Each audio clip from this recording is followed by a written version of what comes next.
আসসালামু আলাইকুম। বাঁধন রূপের অধিকারিণী, লেখিকা সুমি চৌধুরী। পর্ব ৩। হাতে গুনে গুনে ১৪টা বছর পার হয়ে গেছে।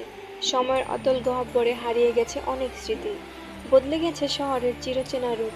কিন্তু সব পরিবর্তনের মাঝেও সবচেয়ে বড় বিস্ময় হয়ে দাঁড়িয়েছে রূপা। সেই ছোট্ট চঞ্চল রূপা আজ আর নেই, সে এখন এক মায়াবী রূপসী তরুণী। রূপার সৌন্দর্য যেন কোনো নিপুণ শিল্পীর তুলিতে আঁকা এক জীবন্ত ছবি। তার গায়ের রং শরতের মেঘমুক্ত আকাশের জ্যোৎস্নার মতো শুভ্র ও উজ্জ্বল। টানা টানা ডাগর চোখ দুটো সবসময় এক অদ্ভুত মায়া খেলা করে, যা নিমিষে যে কাউকে মুগ্ধ করে দিতে পারে। তার রেশমের মতো কালো চুলগুলো পিঠের উপর ঢেউ খেলে পড়ে, যেন এক অন্ধকারের মেঘের মেলা। তবে রূপার সৌন্দর্যের সবচেয়ে আকর্ষণীয় অংশ হলো তার ভুবন ভোলানো হাসি। হাসলে তার মুক্তোর মতো সাদা দাঁতগুলোর মাঝে কোনো কোণের দিকে থাকা সেই গ্যাস দাঁতটি উকি দেয়।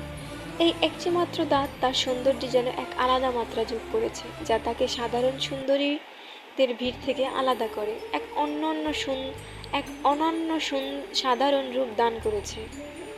তাকে দেখলে মনে হয় যেন স্বর্গের কোনো অপ্সরা মতো নেমে এসেছে। এই ১৪ বছরে সে নিজেকে তিল তিল করে গড়ে তুলেছে এক মায়াবতী রাজকন্যার মতো, যার রূপের ছটায় পুরো শহর আজ মোহগ্রস্ত। সকাল সকাল রহমান বাড়িতে আজ রীতিমতো উৎসবের আমেজ। রান্নাঘর থেকে ভেসে আসছে পোলাও, কোরমা আরও হরেক পদের সুঘ্রাণ। রজনী রহমান সেই ভোর থেকেই হেসেলে ব্যস্ত, আগুনের তাপে ঘামছেন। ঠিকই, কিন্তু তার মুখে লেগে আছে এক চিলতে প্রশান্তির হাসি। রূপা কলেজে যাওয়ার জন্য একদম রেডি হয়ে নিচে নামল। পরনে তার কলেজের ইউনিফর্ম ড্রেস, আর স্বভাব মতো দুই পাশে ঝুলে আছে দুটো লম্বা বেনি। বড় হলেও তার স্বভাবটা রয়ে গেছে ঠিক সে আগের মতোই, বাচ্চাদের মতোই। হয় দুটো বেনি করবে, নয়তো দুটো ঝুঁটি। সে ড্রয়িং রুমে এসে দেখল আহসান রহমান আর আতিক রহমান চায়ে চুমুক দিচ্ছেন আর নিজেদের মধ্যে গল্প করছেন। তাদের পাশের সোফায় বসে বেশ গম্ভীর মুখে খবরের কাগজ পড়ছেন হাজী রহমান। রূপাকে দেখে আহসান রহমান স্নেহের সুরে হাতের ইশারায় কাছে ডাকলেন। রূপা ধীর পায়ে সামনে গিয়ে দাঁড়ালেন। তিনি তাকে নিজের পাশে বসিয়ে মাথায় হাত বুলিয়ে বললেন, পড়াশোনা কেমন চলছে তোমার মা? সব ঠিকঠাক আছে তো? রূপা মাথা নেড়ে মিষ্টি হেসে উত্তর দিল, হ্যাঁ বাবা, সব ঠিক আছে। যাক, ভালো থাকলে আলহামদুলিল্লাহ। কিছুক্ষণ পরেই নাস্তা ভার্সিটির জন্য তৈরি হয়ে নিচে নেমে এলো। রূপার কলেজ আর শান্তার ভার্সিটির পাশাপাশি হয়, তারা সবসময় একসাথেই বের হয়। তবে বের হওয়ার আগে রূপা কৌতূহল সামলাতে না পেরে রান্নাঘরে ঢুকে পড়ল। এত আয়োজন দেখে অবাক হয়ে সে রজনী রহমানের উদ্দেশ্যে বললেন, মা, আজ এত আয়োজন কেন? বিশেষ কেউ আসবে নাকি? পাশ থেকে শিলা রহমান উত্তর দিলেন, হ্যাঁ, আজ তোর বড় ভাই আসবে। রূপার চোখে মুখে বিস্ময়, কে? বাঁধন ভাইয়া? হ্যাঁ। রূপা বেশ বেশ উৎসাহ নিয়ে বলল, খুব ভালো, ভাইয়াকে তো আমি কখনোই দেখিনি। তাহলে এবার সামনাসামনি দেখা হচ্ছে ভাইয়ার সাথে। রূপার এমন কথা শুনে শিলা রহমান আর রজনী রহমানের মুখটা মুহূর্তে মলিন হয়ে গেল।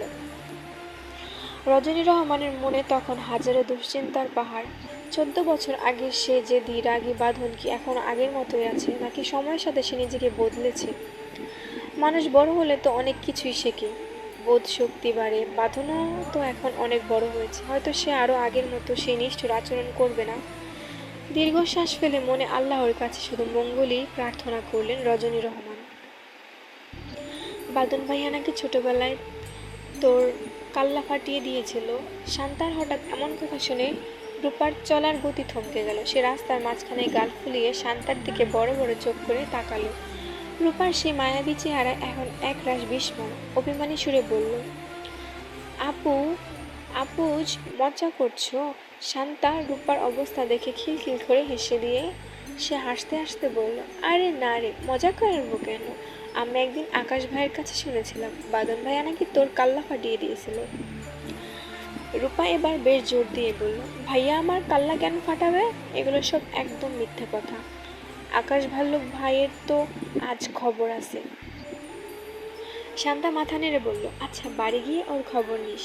কিছুক্ষণের মধ্যেই তাদের পথ আলাদা হয়ে গেল। শান্তা তার ভার্সিটির রাস্তার দিকে চলে গেল। রূপা নিজেও গটগট করে তার কলেজের দিকে হাঁটা দিল। রূপা ময়মনসিংহের বিখ্যাত আনন্দমহল কলেজে পড়ে এবং সে এবার ইন্টারমিডিয়েট সেকেন্ড ইয়ারের ছাত্রী।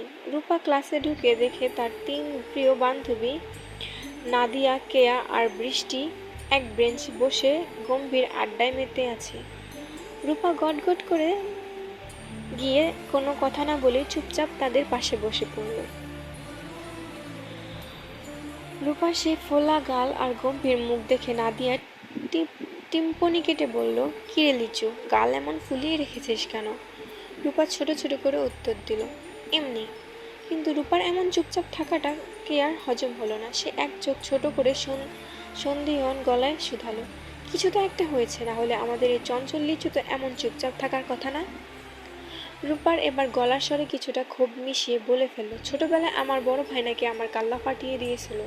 কথাটা শোনা মাত্রই নাদিয়া, কেয়া আর বৃষ্টি একসাথে খিলখিল করে হেসে উঠল। তাদের এমন হাসি দেখে রূপার রাগ যেন সপ্তম আকাশে চড়ে গেল। সে গাল দুটো আরো ফুলিয়ে মুখ ফুলিয়ে উল্টো দিকে তাকিয়ে গুম হয়ে বসে থাকলো। হাসি কিছুটা থামিয়ে বৃষ্টি লম্বা শ্বাস নিয়ে জিজ্ঞেস করলো, তোর ভাই তোর কাল্লা ফাটিয়ে দিয়েছে? এই আজগুবি কথা তোকে কে বলছে? রূপা দাঁতের দাঁত চেপে উত্তর দিল, ওই আকাশ ভাল্লুক ভাইয়া বলছে। কিয়া নাক কুচকে সাই দিয়ে বলল, তোর ওই আকাশ ভাই না সত্যি একদম ভাল্লুকের মতো, সারাক্ষণ শুধু ঘাউ ঘাউ করে। রূপা তখন হাত ঝাড়া দিয়ে কাল্লা ফাটানোর টেনশন ঝেড়ে ফেলল। চোখে চকচক করে সে ফিস ফিস করে বলল, বাদ দে ওকে, বাড়িতে গিয়ে ওর একদিন কি আমার একদিন। শোন, আমার সময় ওই রোডের পাশের বাগানে একটা পেয়ারা গাছ দেখছি, থোকায় থোকায় পেয়ারা ঝুলে আছে, যাবি নাকি চুরি করতে? চুরির নাম শুনে বৃষ্টির তো আহ্লাদে আটখানা অবস্থা। সে জিভে জল সামলাতে সামলাতে বলল, বলিস কি, চল চল এখনই যাই, না হলে একটু পরেই ক্লাসে স্যার ঢুকে পড়বে, তখন আর কেউ বের হতে পারবো না। রূপা, নাদিয়া, কেয়া আর বৃষ্টি চার মূর্তিমান আতঙ্ক যখন কলেজের দেওয়াল ঘেঁষে এই বাগানের দিকে পা টিপে টিপে এগিয়ে চলল, পেয়ারা গাছের নিচে পৌঁছে সবাই উকিঝুঁকি দিয়ে দেখে নিল মালিক আশেপাশে আছে কিনা। তারপর শুরু হলো হুলস্থুল কাণ্ড। কেউ ঢাল ধরে ঝাঁকাচ্ছে, কেউ ওড়নার খুঁটে পেয়ারা জমাচ্ছে। চুরির সময় যে কি এক আদিল আনন্দ আর হাসি পায়, তা সবার মুখে দেখলে বোঝা যাচ্ছিল। হাসতে হাসতে সবার পেটে খিল ধরার জোগাড়। সবাই যখন 5-6টা করে পেয়ারা বাগিয়ে নিয়েছে, ঠিক তখনই পালা পালা বলে দিল এক দৌড়। কিন্তু কিছুটা পথ যেতেই 4 জনের পায়ের তলায় মাটি যেন থমকে গেল। হাসি মিলিয়ে গিয়ে সবার মুখ ফ্যাক হাসি হয়ে গেল। বৃষ্টি তো ভয়ে বড় বড় ঢোক গিলতে শুরু করলো। তাদের সামনে 6 জন ছেলে একটা জটলা পাকিয়ে গেল হয়ে দাঁড়িয়ে আছে, আর সে বৃত্তের মাঝখানে একটা ছেলেকে মাটিতে ফেলে কে একজন পৈশাচিক শক্তিতে পেটাচ্ছে। চারপাশ নিস্তব্ধ, শুধু মারের শব্দ আর ছেলেটার গোঙানি শোনা যাচ্ছে। মারের চোটে ছেলেটা মাটিতে লুটিয়ে পড়েছে, আর যে মারছে তার সেই সুঠাম দেহ আর হাতের পেশিগুলো রাগে ফুলে উঠছে। ছেলেটাকে যেভাবে পাষাণ হৃদয়ে মারা হচ্ছে তা দেখে রূপার বুকটা হু হু করে উঠল। তার মাথায় শুধু একটাই চিন্তা ঘুরছে, মানুষের মনে কি মায়া দয়া বলতে কিছু নেই? রূপা যখনই প্রতিবাদ করার জন্য এক পা বাড়াতে যাবে, অমনি কেয়া তার হাতটা ছপ করে ধরে ফেলল। কেয়া ভয়ার্ত গলায় ফিস ফিস করে বলল, কোথায় যাস? চল তাড়াতাড়ি কলেজে যাই, এসবের মধ্যে একদম যাস না, এরা এই এলাকার মাস্তান, ভীষণ খারাপ ছেলে সব। রূপা নিজের হাতটা ছাড়ানোর চেষ্টা করতে করতে তেজ দেখিয়ে বলল, তাই বলে একটা লোককে এভাবে মারবে? দেখ ছেলেটা কত কষ্ট পাচ্ছে। নাদিয়া এবার বিরক্ত হয়ে বলল, তো সেটা দেখতে হবে না। তোর সেটা দেখতে হবে কেন? এখন এখান থেকে কেটে পড়া ভালো। কিন্তু রূপার সে জেদি আর প্রতিবাদী মন কিছুতেই মানল না। সে এক ঝটকায় বান্ধবীদের হাত ছাড়িয়ে দিয়ে বলল, না আমি যাব না, একটা ছেলেকে পশুর মতো মারবে আর আমি দাঁড়িয়ে দাঁড়িয়ে দেখবো? কিছুতেই না। বলি রূপা একরকম দৌড়ে ওই ছেলেটার জটলার মাঝখানে গিয়ে রুখে দাঁড়ালো। কোমরে হাত দিয়ে বেশ কড়া গলায় সে সবার উদ্দেশ্যে বলে উঠল, কি হচ্ছে কি? ওকে এভাবে পশুর মতো মারছেন কেন? পুরো চত্বর যেন এক মুহূর্তের জন্য নিস্তব্ধ হয়ে গেল। যারা গোল হয়ে দাঁড়িয়েছিল তারা অবাক হয়ে দুই বেনি করা ইন্টার সেকেন্ড ইয়ারের মেয়েটার দিকে তাকালো। আর যে ছেলেটা মারছিল সে ধীরে পায়ে ঘুরে দাঁড়ালো। রূপাকে দেখা মাত্রই যুবকটির বুকের ভেতরটা যেন এক মুহূর্তের জন্য কেঁপে উঠল। লম্বা দুটো দুই পাশে বেনুনি, টানা টানা ডাগর, মায়াবী চোখ।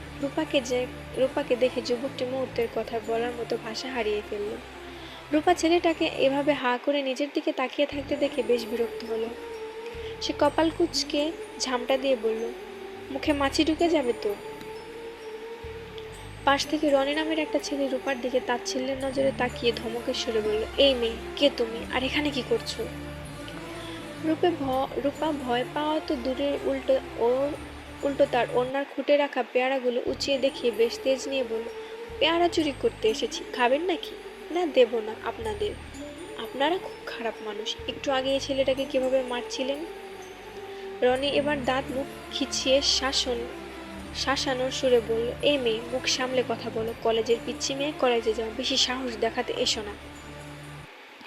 একজন মূর্তির মতো দাঁড়িয়ে অপলক তাকিয়ে থাকা সেই যুবক, নাম তার ইস্তিয়াক, যে এই এলাকার সব বকাটে পোলাপানের নেতা। সে হঠাৎ রনির দিকে রক্তচক্ষু নিয়ে তাকালো। ইস্তিয়াক রনির দিকে তাকিয়ে শান্ত কিন্তু ক্ষুণ্ণ গলায় বলল, আরেকটা কথা বললে তোর প্যান্ট খুলে বাতাসে উড়িয়ে দেব। মুহূর্তে বাকি কয়েকজন ছেলে হো হো করে হেসে উঠল। রনির মুখটা অপমানে আর ভয়ে একদম চুপসে গেল। ইস্তিয়াক এবার রূপার দিকে তার চোখে সেই কঠিন চাহনিটা বদলে খুব নরম দৃষ্টিতে তাকালো। সে বেশ কৌতূহলী হয়ে আলতো করে জিজ্ঞেস করল, নাম কি তোমার? রূপা এক ঝটকায় নিজের ঘাড় বাঁকিয়ে বেশ তাচ্ছিল্যের সাথে বলল, নাম দিয়ে কাম কি? ইস্তিয়াক রূপার এমন ঠোঁটকাটা উত্তর শুনে মুক্তার আবেশ সে মাথা নেড়ে বলল, তুমি মেয়ে বড্ড বেশি কথা বলো তো। রূপা এবার কোমরে হাত দিয়ে তরবর করে বলে উঠল, এটা তো সবাই জানে, শুধু আজ আপনি নতুন জানলেন। যাই হোক, শুনুন, মানুষ কিভাবে মারা একদম ভালো কাজ না। কোনো মানুষকে মারার অধিকার কারো নেই, তাই সাবধান করছি, এভাবে আর কাউকে মারবেন না। এইটুকুই বলার ছিল। এখন আসি, কলেজে দেরি হয়ে যাচ্ছে।